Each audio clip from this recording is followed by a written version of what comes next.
ಪ್ರಥಮವಾಗಿ ನಾವು ವಂದನೆಗಳನ್ನು ಸಲ್ಲಿಸ್ತಾ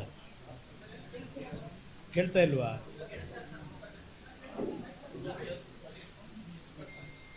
ಇವತ್ತಿನ ಪ್ರಮುಖವಾದಂಥ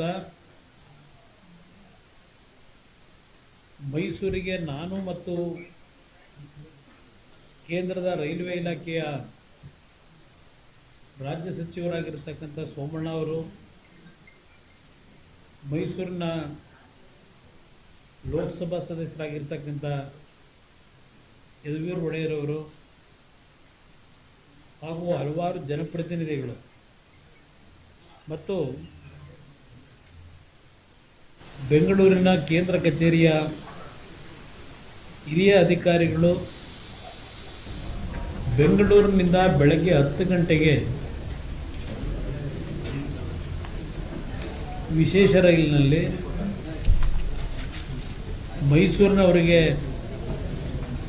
ಇವತ್ತು ನಾವು ಪ್ರಯಾಣವನ್ನು ಮಾಡಿರ್ತಕ್ಕಂಥದ್ದು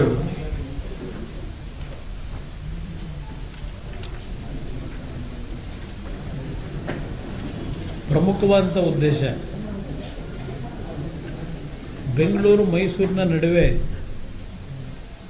ಪ್ರಯಾಣ ಮಾಡ್ತಕ್ಕಂಥ ಹಲವಾರು ಜನಸಾಮಾನ್ಯರು ಮತ್ತು ಈ ಒಂದು ರೈಲ್ವೆ ಲೈನ್ನ ಅಕ್ಕಪಕ್ಕದ ಗ್ರಾಮಗಳ ರೈತ ಪ್ರತಿನಿಧಿಗಳು ಅಂದರೆ ರೈತರು ಪ್ರತಿನಿಧಿಗಳು ಅನ್ನೋದಕ್ಕಿಂತ ಹೆಚ್ಚಾಗಿ ಇವರೆಲ್ಲರ ಮನವಿಯನ್ನು ಬೆಂಗಳೂರಿನಿಂದ ನಾವು ಸ್ವೀಕಾರ ಮಾಡ್ತಾ ಮೈಸೂರನ್ನು ತಲುಪಿರ್ತಕ್ಕಂಥದ್ದಕ್ಕೆ ಸಮಯ 5 ಗಂಟೆ ತಗೊಂಡಿದ್ದೇವೆ. ಕಳೆದ ಹಲವಾರು ವರ್ಷಗಳಿಂದ, ಅದರಲ್ಲೂ ವಿಶೇಷವಾಗಿ ಕೇಂದ್ರದಲ್ಲಿ ಗೌರವಾನ್ವಿತ ಈಗಿನ ಪ್ರಧಾನಮಂತ್ರಿಗಳು ನರೇಂದ್ರ ಮೋದಿಯವರ ನೇತೃತ್ವದ ಸರ್ಕಾರ ಬಂದ ನಂತರ ದೇಶದಾದ್ಯಂತ ರೈಲ್ವೆ ಇಲಾಖೆಯಲ್ಲಿ ಅತ್ಯಂತ ದೊಡ್ಡ ಮಟ್ಟದ ದೇಶದ ಅಭಿವೃದ್ಧಿಗೆ ಪೂರಕವಾದಂಥ ಮತ್ತು ಜನಸಾಮಾನ್ಯರಿಗೆ ಸುಲಭವಾಗಿ ಪ್ರಯಾಣ ಮಾಡ್ತಕ್ಕಂಥದ್ದಕ್ಕೆ ಹಲವಾರು ಯೋಜನೆಗಳು ಇವತ್ತು ಕೇಂದ್ರ ಸಂಪುಟದ ಮತ್ತು ಕೇಂದ್ರದ ಬಜೆಟ್ನಲ್ಲಿ ಒಪ್ಪಿಗೆಗಳನ್ನು ಕೊಟ್ಟು ಕಾರ್ಯಕ್ರಮಗಳು ನಡೀತಾ ಇದ್ದಾವೆ. ಬೆಂಗಳೂರು ಮೈಸೂರಿನ ನಡುವೆ ಹಲವಾರು ಗ್ರಾಮಗಳ ಜನಸಾಮಾನ್ಯರ ಒಂದು ಮನವಿಗಳು, ಪ್ರಯಾಣಿಕರ ಮನವಿಗಳ ಹಿನ್ನೆಲೆಯಲ್ಲಿ ನಾನು ಸೋಮಣ್ಣ ಅವರಿಗೆ ಒಂದು ಬಾರಿ ನಾವು ಸರ್ಕಾರದ ನಮ್ಮ ರೈಲ್ವೆ ಇಲಾಖೆಯ ಹಿರಿಯ ಅಧಿಕಾರಿಗಳ ಜೊತೆಗೂಡಿ ಸ್ಥಳ ಪರಿಶೀಲನೆಯನ್ನು ಮಾಡ್ತಕ್ಕಂಥದ್ದು ಸೂಕ್ತ ಅಂತಕ್ಕಂಥ ಮನವಿಯನ್ನೇನು ಸಲ್ಲಿಸಿದ್ದೆ. ಅದರ ಹಿನ್ನೆಲೆಯಲ್ಲಿ ಈ ದಿನ ಈ ಕಾರ್ಯಕ್ರಮ ನಿಗದಿ ಮಾಡಿದ್ದೇವೆ. ಎಲ್ಲೆಲ್ಲಿ ಯಾವ್ಯಾವ ರೀತಿಯ ಸಮಸ್ಯೆಗಳನ್ನು ಜನಸಾಮಾನ್ಯರು ಎದುರಿಸ್ತಾ ಇದ್ದಾರೆ, ಪ್ರಯಾಣಿಕರು ಎದುರಿಸ್ತಾ ಇದ್ದಾರೆ, ಅವರಿಂದ ಮಾಹಿತಿಗಳನ್ನು ಪಡೆದಿದ್ದೇವೆ. ವಿಶೇಷವಾಗಿ ದೇಶದ ಪ್ರಧಾನಮಂತ್ರಿಗಳು ಹಲವಾರು ಸಂದರ್ಭದಲ್ಲಿ ಇಲಾಖೆಯ ಅಧಿಕಾರಿಗಳಿಗೆ ಮತ್ತು ಸಚಿವರಿಗೆ ಸೂಚನೆ ಕೊಟ್ಟಿರ್ತಕ್ಕಂಥದ್ದು, ದೇಶದಲ್ಲಿ ಆದಷ್ಟು ರೈಲ್ವೆ ಕ್ರಾಸಿಂಗ್ಗಳೇನಿದೆ ಆ ರೈಲ್ವೆ ಕ್ರಾಸಿಂಗ್ಗಳನ್ನು ಮುಚ್ಚಿ ಅಂಡರ್ಪಾಸ್ನ ಇಲ್ಲ ಮೇಲ್ಸೇತುವೆಗಳನ್ನು ನಿರ್ಮಾಣ ಮಾಡಬೇಕು ಅಂತಕ್ಕಂಥ ಅವರ ಒಂದು ಕಲ್ಪನೆಗಳನ್ನೇನು ಇಟ್ಕೊಂಡಿದ್ದಾರೆ. ಆ ನಿಟ್ಟಿನಲ್ಲಿ ಸೋಮಣ್ಣ ಅವರು ಬಹುಶಃ ದೇಶದಲ್ಲಿ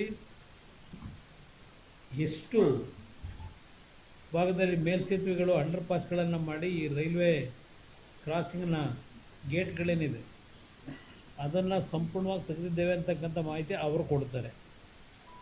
ಅವರ ಹತ್ರ ಮಾಹಿತಿಗಳಿದೆ. ಇವತ್ತಿನ ದಿನ ಈ ಒಂದು ಕಾರ್ಯಕ್ರಮದ ಮುಖಾಂತರ ಬೆಂಗಳೂರು ಮೈಸೂರಿನ ನಡುವೆ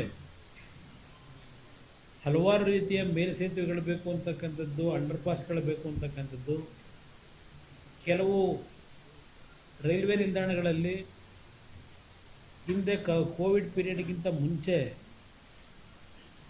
ನಮಗೆ ಟ್ರೈನ್ಗಳನ್ನು ನಿಲ್ಲಿಸ್ತಾ ಇದ್ದರು. ಈಗ ಹಲವಾರು ನಿಲ್ದಾಣಗಳಲ್ಲಿ ಟ್ರೈನ್ ನಿಲ್ಲಿಸ್ತಾ ಇಲ್ಲ ಅಂತಕ್ಕಂಥದ್ದು ಜನಗಳ ಒಂದು ಅಭಿಪ್ರಾಯಗಳೇನಿದೆ ಹಲವಾರು ತಿಂಗಳಿಂದ. ಅದಕ್ಕೆ ಕಾರಣ ಇವತ್ತು ರೈಲ್ವೆ ಇಲಾಖೆಯಲ್ಲಿ ಬೋಗಿಗಳು ಸ್ವಲ್ಪ ಹೆಚ್ಚಿನ ಸಂಖ್ಯೆಗಳಲ್ಲಿ ಕೆಲವು ರೈಲುಗಳಲ್ಲಿ ಜೋಡಿಸ್ತಾ ಇದ್ದಾರೆ. ಆ ಹಿನ್ನೆಲೆಯಲ್ಲಿ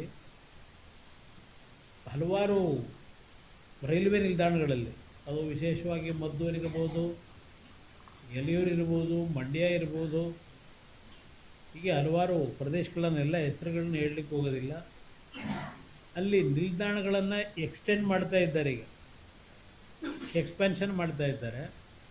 ಆ ಎಕ್ಸ್ಪ್ಯಾನ್ಷನ್ ಕಾರ್ಯಕ್ರಮಗಳು ಮುಗಿದ ತಕ್ಷಣ ಹಲವಾರು ಕಡೆ ಏನೋ ಒಂದು ರೈಲಿನ ನಿಲುಗಡೆ ಆಗಬೇಕು ಅಂತಕ್ಕಂಥ ಪ್ರಯಾಣಿಕರ ಅಭಿಪ್ರಾಯ ಏನಿದೆ ಅದನ್ನು ಕಾರ್ಯರೂಪಕ್ಕೆ ತರ್ತಕ್ಕಂಥದ್ದಕ್ಕೆ ಸಮಯವನ್ನು ವ್ಯರ್ಥ ಮಾಡದೆ ಈ ಒಂದು ಯೋಜನೆಗಳನ್ನು ಸಂಪೂರ್ಣಗೊಳಿಸ್ತಕ್ಕಂಥ ನಿಟ್ಟಿನಲ್ಲಿ ಸೋಮಣ್ಣವ್ರ ನೇತೃತ್ವದಲ್ಲಿ ಇವತ್ತು ಏನು ನಮ್ಮ ಹಿರಿಯ ಎಲ್ಲ ಅಧಿಕಾರಿಗಳು ನಮ್ಮ ಜೊತೆ ಪ್ರಯಾಣ ಮಾಡಿದ್ದಾರೆ, ಬಹುಶಃ ಜನಸಾಮಾನ್ಯರ ಬೇಡಿಕೆಗಳಿಗೆ ಆದಷ್ಟು ಬೇಗ ಮುಕ್ತಿಯನ್ನು, ಅವರ ಭಾವನೆಗಳಿಗೆ ಗೌರವಿಸಿ ಅವರ ಕಾರ್ಯವನ್ನು ಮಾಡ್ತಕ್ಕಂಥ ಒಂದು ತೀರ್ಮಾನ ಇವತ್ತಿಂದ ಒಂದು ಯುದ್ಧೋಪಾದಿಯಲ್ಲಿ ಪ್ರಾರಂಭ ಮಾಡಿದೆ.